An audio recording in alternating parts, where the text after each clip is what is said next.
Don't hit the elderly. I could be your mom. What's wrong with you? Think for a moment. I could be your mom, your daughter's grandmother. A wave of unrest swept through the streets of Argentina's capital since Wednesday, as retirees and football fans united in a large-scale protest against pension cuts and austerity measures imposed by President Javier Milei's government.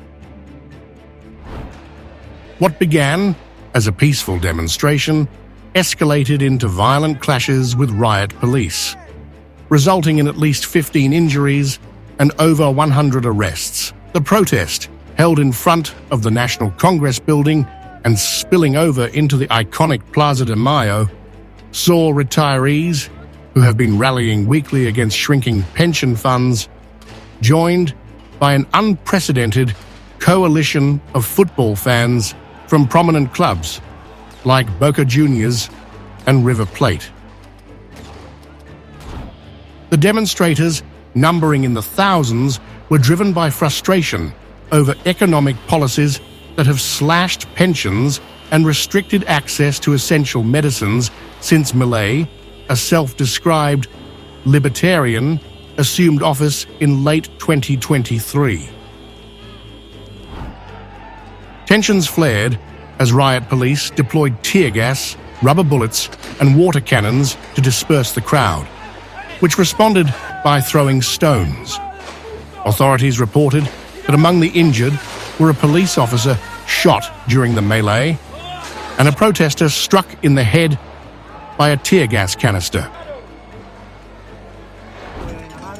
There was no problem until they started using the hydrants to make people wet who were on the pavement, to wet the elderly, to push the elderly, and then the fans really started to react.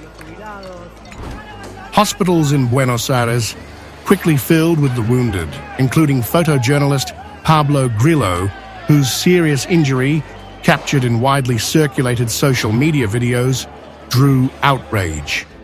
Grillo's father, Fabian, publicly blamed the Milei administration, claiming his son's life hung in the balance due to the government's heavy-handed response. The demonstration gained momentum after a viral video surfaced showing an elderly man in a football jersey being beaten by police, galvanizing public support. Retirees are being denied medicine and our pensions are disappearing, said Jose, a pensioner interviewed by Al Jazeera's Daniel Schweimler on the scene. Football fans, already incensed by a new Ministry of Security resolution banning those involved in violent behavior or disruptions from entering stadiums, joined the retirees in solidarity, amplifying the protests' scale and intensity. Chanting, "Milei garbage, you are the dictatorship," a pointed comparison to Argentina's repressive 1976 and 1983 military junta, the crowd vented their anger at Milei's economic reforms, which have prioritized austerity over social welfare.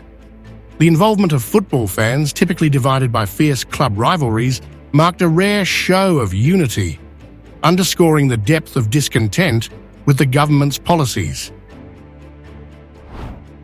The clashes highlight a growing rift between Milei's administration and a populace grappling with economic hardship, as retirees and their unexpected allies vowed to continue their fight. Wednesday's violence signals that Argentina's social tensions are far from resolved. With the government defending its measures as necessary for fiscal stability, the streets of Buenos Aires may yet see more unrest in the days ahead.